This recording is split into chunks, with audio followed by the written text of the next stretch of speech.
Place à présent à l'invité du grand journal Medi 1 Morning. Plus d'un an après le début du conflit avec le Hezbollah libanais, le cabinet de sécurité israélien a approuvé ce mardi un accord de cessez-le-feu avec le mouvement libanais du Hezbollah. Un cessez-le-feu entré en vigueur ce mercredi. Pour en parler, nous sommes en direct avec M. Charles Saint-Pro, président de l'Observatoire géopolitique de Paris. Bonjour Charles Saint-Pro, merci d'être avec nous. Est-ce que vous vous rappelez?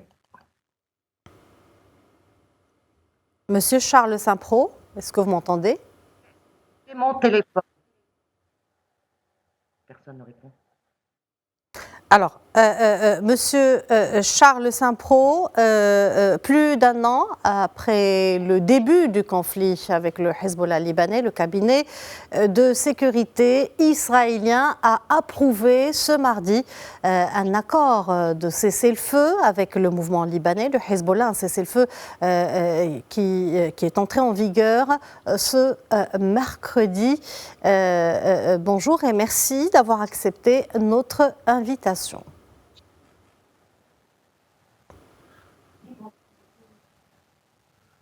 Je vous remercie de m'avoir invité. Alors, le cabinet de sécurité israélien réuni hier soir a donné son feu vert final.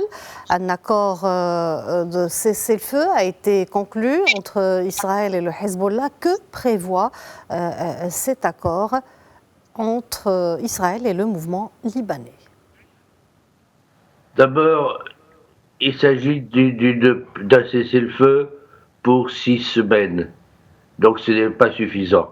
Et ils ont fait totalement l'impasse, les Israéliens, sur Gaza. Bon, je n'ai pas besoin d'épiloguer sur le fait que le Hezbollah et l'Iran entretiennent des liens bien connus. Il faut se souvenir que c'est l'armée qui a sauvé le régime d'Assad, et malgré la promesse que nous a faite Nasrallah de ne pas, que jamais les armes du Hezbollah ne seraient utilisées contre les Arabes. Si l'Iran ne veut pas envenimer les choses pour diverses raisons, par exemple, l'Iran n'est pas sûr de sa position et l'État d'Israël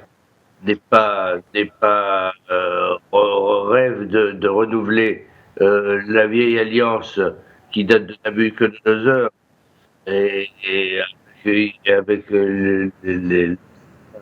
l'Iran, les Perses.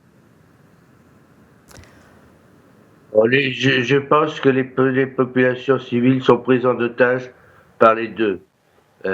Bombardements incessants, massacres, 1 million de déplacés, pas seulement des sunnites, mais des chiites, pardon, des sunnites, des chrétiens, des druzes, etc., etc.